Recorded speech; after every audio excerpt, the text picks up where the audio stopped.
তবে আমি ব্যক্তিগত মনে করি যে আগামী নির্বাচনও একেবারেই সঠিক সুষ্ঠু হবে এরকম পরিস্থিতি কিন্তু এখনও লক্ষ্য করা যাচ্ছে না। কারণ কোনো কোনো কনস্টিটিউন্সিতে ইতিমধ্যেই নানা সমস্যা দেখা যাচ্ছে। কিছুদিন আগে পাবনায় আটঘরিয়া এলাকায় জামাতের অফিসে অগ্নিসংযোগ করা হয়েছে, কিছু মারধরের ঘটনা ঘটছে। এখনও নির্বাচনের ডেটই হয়নি, এখনই জায়গা দখল, এলাকা দখলের প্রতিযোগিতা হচ্ছে। শুধু নির্বাচন কমিশনের যে রিফর্মস কমিটির চেয়ারম্যান এখানে আছেন, আমি ওনাকে ওয়েলকাম করছি। আমি মনে করি এমন একটি ব্যবস্থা আমাদের করা উচিত যে ব্যবস্থায় নির্বাচন সুষ্ঠু হবে, সঠিক হবে, এবং এটার জন্য যা যা উদ্যোগ নেওয়া দরকার, হার্ড হতে হলে হার্ড হতে হবে, অ্যাকোমোডেটিং হলে অ্যাকোমোডেটিং হতে হবে, but election should be very fair and acceptable. তো এটি আমার একটি বিশেষ অনুরোধ যে আমরা আর্লিয়েস্ট পসিবল টাইমে নির্বাচন করব উইথ দিস অ্যামেন্ডমেন্ট রিফর্মস।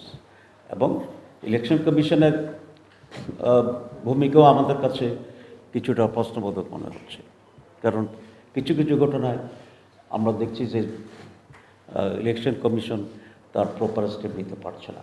সেক্ষেত্রেও আমি সরকারকে অনুরোধ করব তারা যেন খেয়াল রাখে এবং ইলেকশনের বেশ আগেই যেন দেশের পরিস্থিতিটা লেভেল প্লেইং ফিল্ড যেটা আমরা বলি, সেটা তো ভোটের দিনই ইস্যু না, এটা ভোটের অনেক আগের ইস্যু। তো সে কাজগুলো যেন গভর্নমেন্ট শুরু করে, যেখানে যেখানে সন্ত্রাসের সম্ভাবনা আছে, একদল আরেক দলের উপরে ঝাঁপিয়ে পড়ার যে লক্ষণ দেখছি আমরা, এগুলো আরও আগেই এগুলো ট্যাকেল করা উচিত। And government should give this message to the political parties as well as to the nation যে আমরা যে কোনোভাবেই হোক ইলেকশনকে আমরা প্রপার এবং ফেয়ার করব। এবং এক্ষেত্রে সরকারকে একেবারে নিরপেক্ষ হওয়া দরকার, জেনে অথবা না জেনে।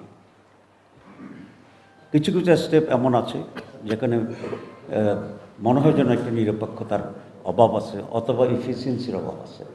তো আমি এই বিষয়টি সরকারের প্রতি দৃষ্টি আকর্ষণ করছি।